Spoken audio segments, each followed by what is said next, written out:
Welcome, welcome, welcome. My name is Lana Labonte. Welcome to my living room. I am here to uplift, support, inspire, and empower you to be the best version of you can be, because that's why you're here. Life is about living, and we are here for the experience. Expressions of God Source energy. Continuing on with the Untethered Soul, we are on chapter 15. The path of unconditional happiness. This is a short chapter.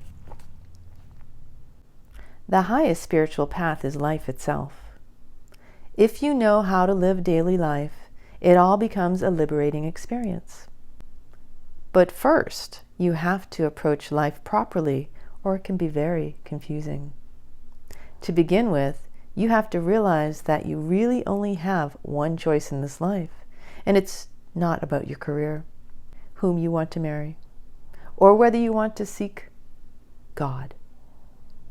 People tend to burden themselves with so many choices, but in the end, you can throw it all away and just make one basic underlying decision. Do you want to be happy, or do you not want to be happy? It's really that simple. Once you make that choice, your path through life becomes totally clear.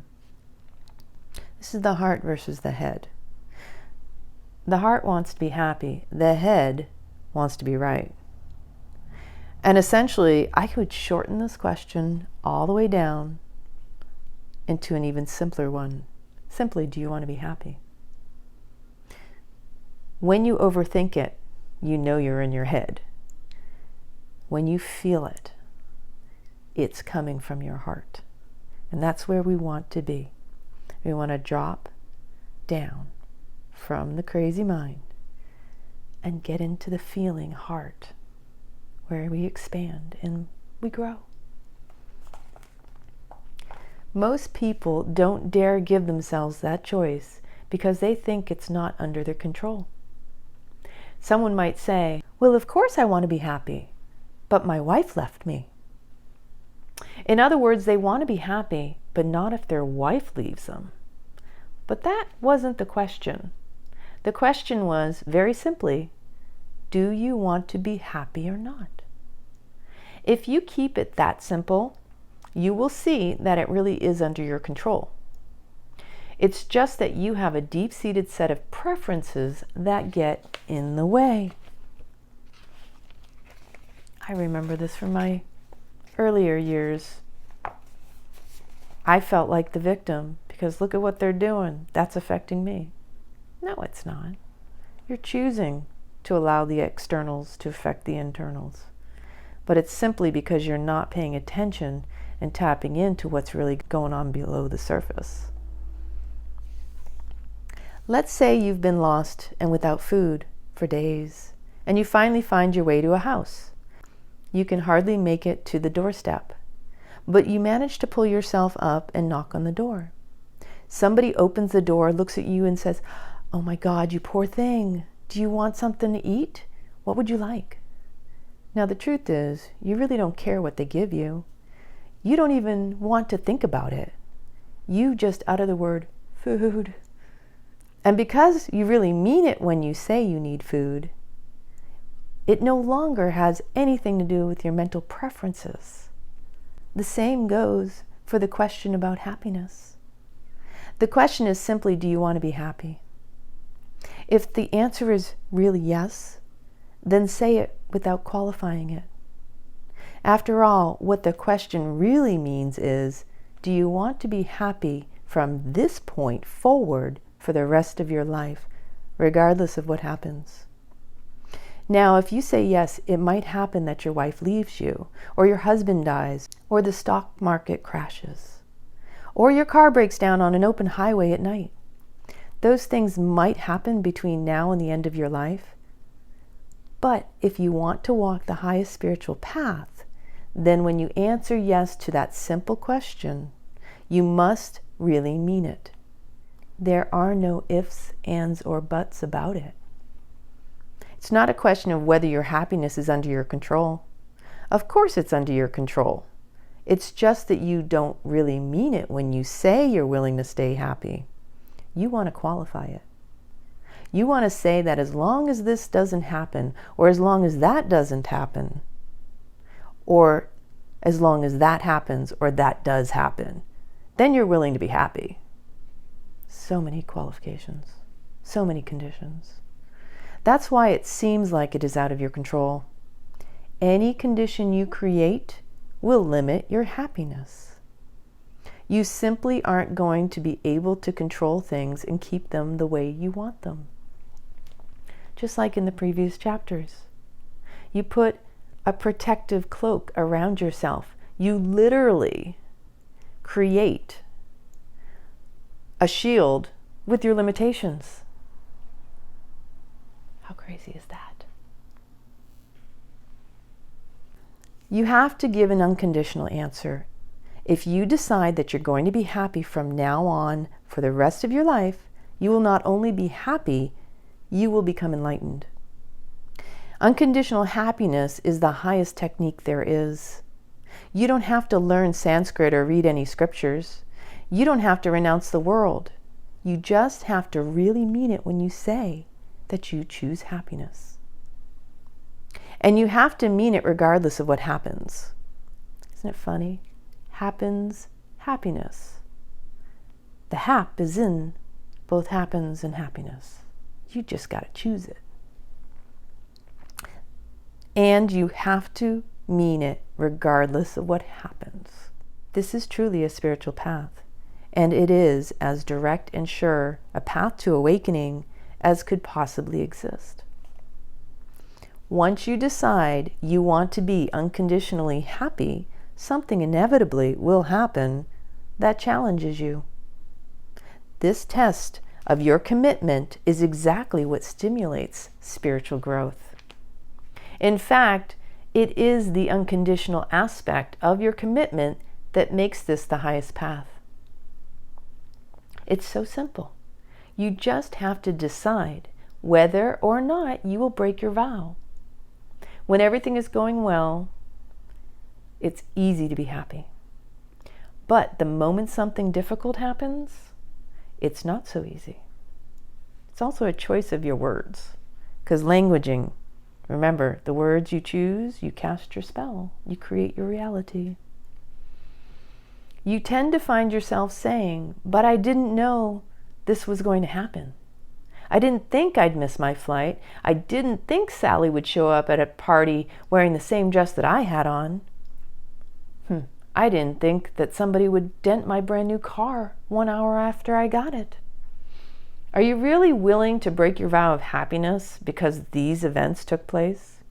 Billions of things could happen that you haven't even thought of yet. The question is not whether they will happen. Things are going to happen. The real question is whether you want to be happy regardless of what happens. The purpose of your life is to enjoy and learn from your experiences. You were not put on earth to suffer. You're not helping anybody by being miserable. Regardless of your philosophical beliefs, the fact remains that you were born and you're going to die. During the time in between, you get to choose whether or not you want to enjoy the experience. Events don't determine whether or not you're going to be happy. They're just events. You determine whether or not you're going to be happy. You can be happy just to be alive. You can be happy having all these things happen to you and then be happy to die. If you can live this way, your heart will be so open and your spirit will be so free that you will soar up to the heavens. This path leads you to absolute transcendence because any part of your being that would add a condition to your commitment to happiness has got to go. If you want to be happy, you have to let go of the part of you that wants to create melodrama. This is the part that thinks there's a reason not to be happy. You have to transcend the personal, and as you do, you will naturally awaken to the higher aspects of your being. In the end, enjoying life's experiences is the only rational thing to do.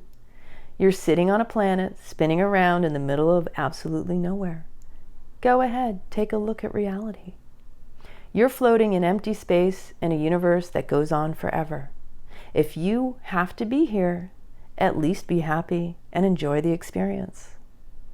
You're going to die anyway. Things are going to happen anyway.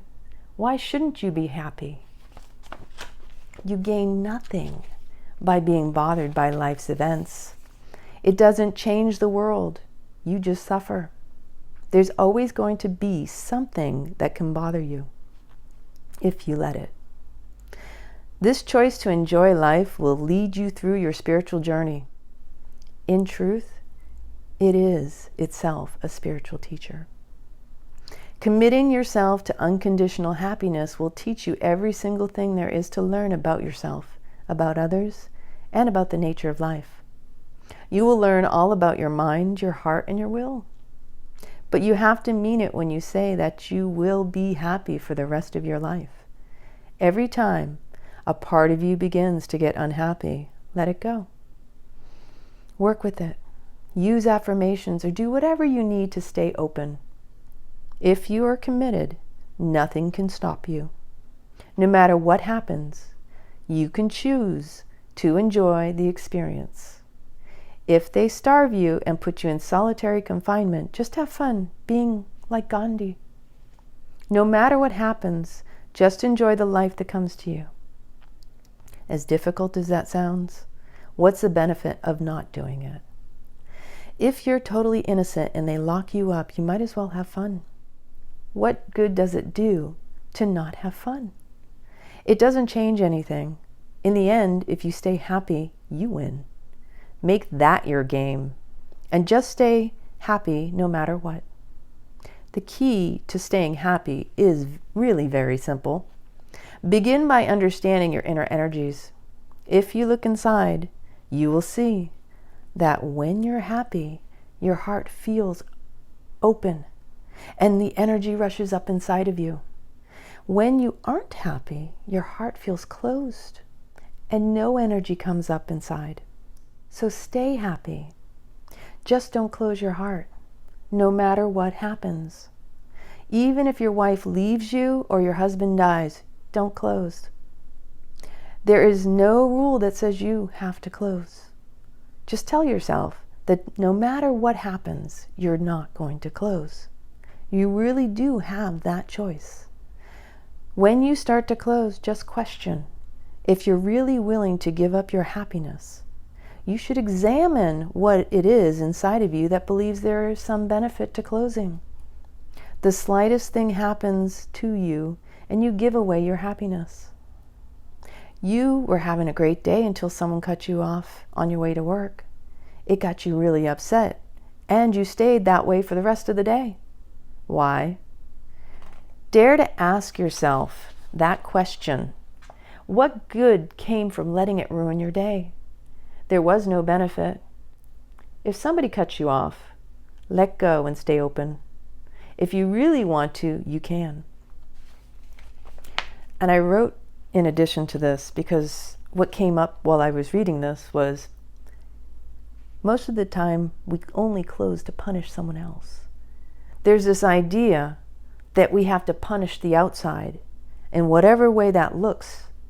We withhold love, we withdraw, we punish others, but really we're punishing ourselves. We think that if we punish the externals, somehow it validates our internals. And it's a vicious cycle that keeps on perpetuating when we allow it. Because in the end, they're just a mirror. The situation is just a mirror for what is uptight and not right within. That's really the truth of the matter. That anything that's showing up outside of you that disturbs your inner peace is because it was never at peace to begin with. True story. So, if you take on the path of unconditional happiness, you will go through all the various stages of yoga. You will have to stay conscious, centered, and committed at all times. You will have to stay one-pointed on your commitment to remain open and receptive to life. But nobody said that you can't do this. Staying open is what the great saints and masters taught. They taught that God is joy, God is ecstasy, and God is love. If you remain open enough, waves of uplifting energy will fill your heart. Spiritual practices are not an end in themselves. They bear fruit when you become deep enough to remain open. If you learn to stay open at all times, great things will happen to you.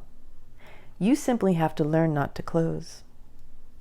The key is in learning to keep your mind disciplined enough so that it doesn't trick you into thinking that this time is worth closing. If you slip, get back up. The minute you slip, the minute you open your mouth, the minute you start to close and defend yourself, get back up. Just pick yourself up and affirm inwardly that you don't want to close, no matter what happens. Affirm that all you want is to be at peace and to appreciate life. It's bad enough that your happiness is conditional upon your own behavior. You don't want your happiness to be conditional upon the behavior of others. When you start making it conditional upon other people's behavior, you're in serious trouble. Things are going to happen to you, and you're going to feel the tendency to close. But you have the choice to either go with it or let it go. Your mind will tell you that it's not reasonable to stay open when these things happen. But you have limited time left in your life, and what's really not reasonable is to not enjoy life. If you have trouble remembering that, then meditate. Meditation strengthens your center of consciousness so that you're always aware enough to not let your heart close. You remain open by simply letting go and releasing the tendency to close. You just relax your heart when it starts to tighten. You don't have to be outwardly glowing all the time. You're just joyful inside. Instead of complaining, you're just having fun with the different situations that unfold. Unconditional happiness is a very high path and a very high technique because it solves everything. You could learn yoga techniques such as meditation and postures, but what do you do with the rest of your life? The technique of unconditional happiness is ideal because what you're doing with the rest of your life is already defined. You're letting go of yourself so that you can remain happy. As far as your spirituality goes, you're going to grow very rapidly. A person who actually does this every moment of every day is going to notice the cleansing of their heart. This is because they're not getting involved in the stuff that comes up. They're also going to notice the purification of their mind because they are not getting involved in the mind's melodrama. Their Shakti, spirit, is going to awaken even if they know nothing about Shakti. They will come to know a happiness that is beyond human understanding. This path solves daily life and it solves spiritual life. The greatest gift one can give to God is to be pleased with His creation. That's you. Remember, they say, we are made in God's perfect image. Do you think God likes to be around people that are happy or people that are miserable? It's not hard to tell. Just think about it by imagining that you're God. You created the heavens and earth so that you can play and experience yourself, and now you're dropping down to check on your humans. So God asks the first human He sees, how are you doing? The human says, what do you mean, how am I doing? Well, do you like it here? No, I don't like it here. Why not? What's wrong? That tree is bent in 5 places. I want it to be straight. This person went out with somebody else, and that person ran up a $100 phone bill. This person has a nicer car than mine, and that person dresses funny. It's just terrible. Plus, my nose is too big, my ears are too small, and my toes are weird. I'm not happy with it. I don't like any of it. So God says, well, how about the animals? The animals, the ants and mosquitoes bite you. It's a terrible thing. I can't go out at night because there are all these animals out there. They howl and poop all over the place, and I just don't like it. Do you think God likes listening to this? He says, What do you think? I'm a complaint department. Then he goes and visits somebody else, and again he asks, how are you doing? This person says, I'm ecstatic. God says, wow, well, how do you like things? They're beautiful. Everything I look at just creates waves of joy inside of me. I look at that bent tree, it just blows me away. The ant comes and bites me, and it's just so amazing that a tiny ant could be brave enough to bite a giant like me. Now you guess who God wants to hang out with. One of the ancient names for God in the yogic tradition is Satchitananda, eternal, conscious bliss. God is ecstasy. God is as high as it gets. If you want to be close to God, learn to be joyful. If you remain spontaneously happy and centered, no matter what happens, you will find God. That's the amazing part. Yes, you will find happiness, but that's nothing compared to what you're really going to find. Once you have passed through trial by fire, and you are thoroughly convinced that you will let go no matter what, then the veils of the human mind and heart will fall away. You will stand face to face with what is beyond you, because there is no longer a need for you. When you are done playing with the temporal and finite, you will open to the eternal and infinite. Then the word happiness can't describe your state. That's where words like ecstasy, bliss, liberation, nirvana, and freedom come in. The joy becomes overwhelming, and your cup runneth over. This is a beautiful path. Be happy. So the part that for me, along my path, and this is me sharing my truth and my experience, is that it's us humans that assume God chooses a side in this dualistic life. We live in a world of polarity, of this and that, of yin and yang, of feminine and masculine, of good and bad, but it's us humans who determine that such. We're the ones who've determined what truly is happiness and what is not. And even in reading this, I personally feel God loves it all. It's us humans, just like in religion, that God is a fearful God, a God that punishes, that judges. I don't believe in that. And it's mostly because of my personal experience that I believe that He loves it all. Because if you can't see God in all, you can't see God at all. God is in all the details. God is all. He's what you perceive as good. He's what you perceive as bad. It's what you perceive as happiness, and it's even what you perceive as pain. Don't you think God is expressing and experiencing through each and every one of us? Because that's how I feel. My personal experience has been that God is in every single one of us, and that God wants to experience the pain just as much as He wants to enjoy the pleasures, and to bask in your neutrality and your gratitude and appreciation for the fact that you get to have these experiences. It's not the experience. It's your judgment of it, your perception, your BS that's attached to it. It's your mind, not your heart. So even when your heart winces over what you perceive as something bad, the heart is wincing because it sees the reality of it. It sees the truth. The head always wants to be right. It's the heart that wants to be happy. And when He says, choose happiness, even in the face of what you may perceive as being pain or something disturbing your demons, your inner peace, it's because you're not at peace within. So you have to choose it. You have to find it within to see it outside of you. Because again, everything's going to mirror you. Everything's going to show up to you where you're at.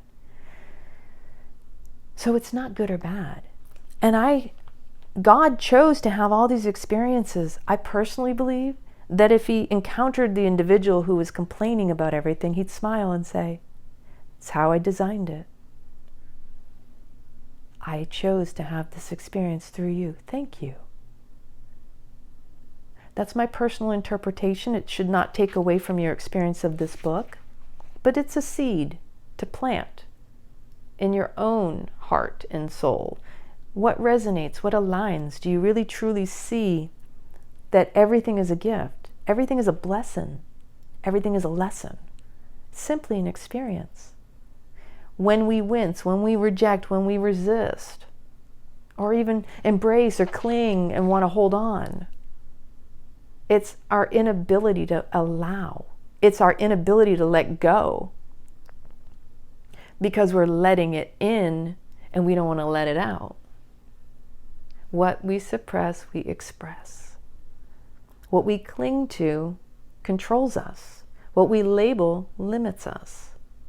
So if we can learn to be more fluid, allowing, in the flow, in the now, because always remember, the now is where the gift resides. It's your essence of presence when you are in the present, because you are the gift. Your power is now. It's not in the future and it's not in the past. That's when you get hijacked, and that's when you fragment yourself because you project yourself into the future or into the past. You get stuck. There's no power there. But you can lose your power because you send your energy, your thoughts, the currency of your thoughts. You're paying for your experience. There's so much depth in this. And if you want to continue this conversation, please let me know, because that was the end of this chapter, the path of unconditional happiness. Again, when we say unconditional, what we really mean, we drop the labels, we stop comparing, we don't judge it based on our BS. If we are so attached to our own belief systems, our preconceived ideas, our perceptions, our experiences projected on to something, when we're judging something, we're basically comparing to what we believe, the stories we've constructed in our heads, the experiences we've had, because that's all we know. But when we allow, we grow. When we allow, we flow. Allowing gives way to new experiences and new opportunities. But when we don't allow and we cling or we hold back, we compare because we're limited. Again, in our own little boxes. We want rich experiences. So when we choose happiness without those conditions, we free ourselves. We literally liberate ourselves. That is the path to enlightenment, is to lighten our load and let it go. And that's my flow and my belief personally. So, I hope you enjoyed this chapter. Let me know in the comments what stood out the most for you. What did I spark in you tonight? From my heart to yours, again, smash the like button, click the notification bell so that you get all of my notifications when I go live or share these types of videos. Let me know if there's anything you'd like to see in the future. Sharing is caring. Never know who could use this message. I appreciate you. So much love from my heart, my living room. Have an amazing evening. I love you.